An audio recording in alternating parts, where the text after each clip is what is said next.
नमस्कार, मी महाराष्ट्र बोलतो या कार्यक्रमामध्ये आपल्या सगळ्यांचं स्वागत.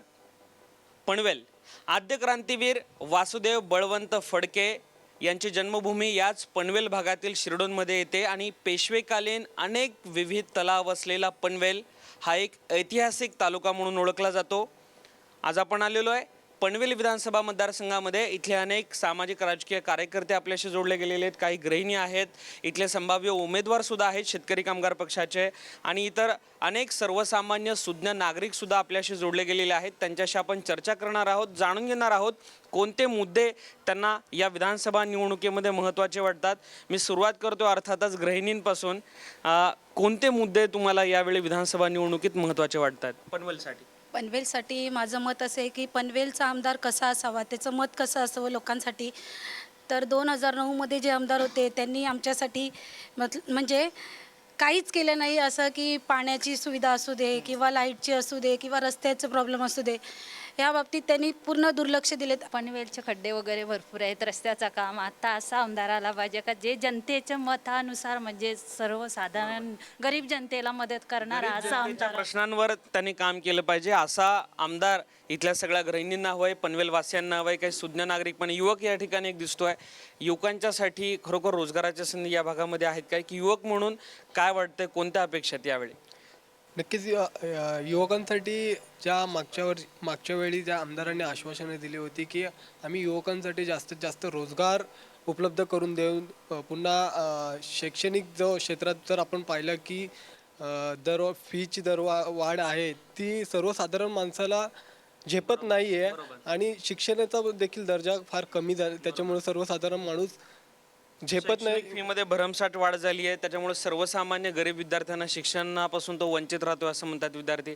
तुम्हाला काय वाटतं, कोणते महत्त्वाचे मुद्दे यावेळी विधानसभा निवडणुकीमध्ये महत्त्वाचे वाटतात एक सुज्ञ नागरिक म्हणून? पनवेलमध्ये विकास केला अशी जरी बोर्ड लागलेले असले तरी प्रत्यक्षात मात्र परिस्थिती अगदी उलटी आहे. अजून काही सुज्ञ नागरिक आहेत आपल्यासोबत, कोणते मुद्दे तुम्हाला वाटतात?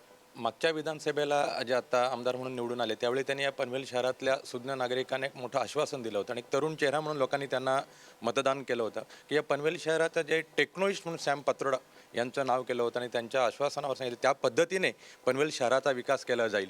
परंतु आत्ताची परिस्थिती जर रस्त्यांची जर बघितली तर जवळजवळ या गेल्या 4.5 वर्षामध्ये 2.5 वर्ष नगरपालिका त्यांच्या ताब्यात आहे आणि 5 ते 6 कोटी रुपये रस्त्यांवर त्यांनी डांबरीकरणाच्या नावाखाली खर्च केलेत आणि सगळे पैसे या एका पावसामध्ये निघून गेलेले आहेत. पनवेल शहराची ओळख ही तलावांची आहे, म्हणजे पेशवेकालीन तलाव इथं जे आहेत त्याच्यावर ज्याचे वडाळी तलाव म्हणून एक जो आहे की तो तलाव वगैरे असे जे काही जे तलाव होते ती डेव्हलपमेंट आम्ही करून देऊ असं त्यांचं एक आश्वासन होतं आणि त्या पद्धतीने त्यांनी कुठलेच प्रयत्न केले नाही. वास्तविक नगरपालिकेने जे काय केलं होतं त्याच्यावर जिल्हाधिकाऱ्यांकडून त्यांनी स्टे आणण्याचं काम केलं. आश्वासनांची पूर्तता झाली नाही, ऐतिहासिक तलावांचं त्या ठिकाणी संवर्धन झालं नाही असंही म्हणतात. संभाव्य उमेदवार शेकापचे या ठिकाणी दिसत आहेत, त्यांची चिन्ह खटारा सुद्धा त्यांनी या ठिकाणी लावल्याचं आपल्याला पाहायला मिळतंय. प्रचार तुमचा या ठिकाणी चालू झाला असं समजायला हरकत नाही आचारसंहितेच्या अगोदरच. सगळे मुद्दे चर्चेला येतात. गटर वॉटर मीटर सारखे स्थानिक प्रश्न जे नगरपालिकेच्या संदर्भातील आहेत ते सुद्धा उपस्थित होत आहेत.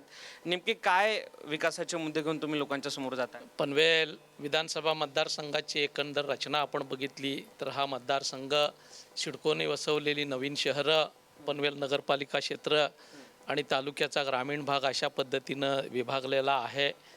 पनवेलचा विकास करण्याच्या दृष्टीनं शेतकरी कामगार पक्षानं ह्या मतदारसंघामध्ये पूर्वापार अतिशय नियोजनबद्ध असं काम केलेलं आहे आणि त्या अनुषंगानं अतिशय चांगल्या पद्धतीचं इन्फ्रास्ट्रक्चर या तालुक्याच्या अगदी दुर्गम भागामध्ये देखील करण्यामध्ये शेकाप यशस्वी झालेला होता. पण मध्यंतरीच्या 5 वर्षामध्ये शेतकरी कामगार पक्षाला हरल्यानंतर या विभागाचा विकास थांबलेला आहे, खुंटलेला आहे.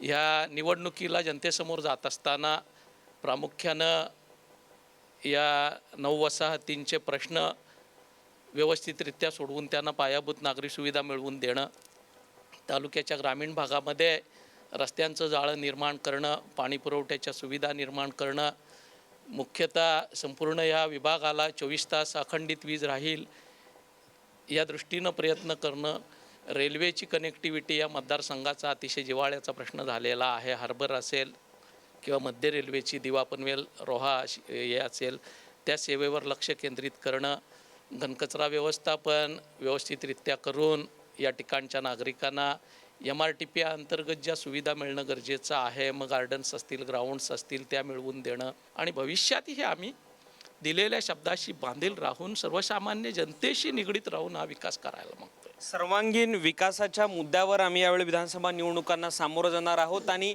शेकापमय पुन्हा एकदा पनवेल बनवणार आहोत. जो जुना शेकापचा बालेकिल्ला होता, 5 वर्षापूर्वी जी इथल्या मतदारांनी चूक केली ती यावेळी करणार नाहीत असा आत्मविश्वास सुद्धा या ठिकाणचे संभाव्य शेकापचे उमेदवार बाळाराम पाटील व्यक्त करतात. एकूणच महाराष्ट्रामध्ये जे अटीतटीच्या लढती होतील, काटेकी टक्कर ज्या विधानसभा मतदारसंघांमध्ये पाहायला मिळेल त्यापैकी एक पनवेल विधानसभा मतदारसंघ असेल, ज्यामध्ये काँग्रेस विरुद्ध शेकाप अशी काटेकी टक्कर नक्कीच आपल्याला पाहायला मिळेल.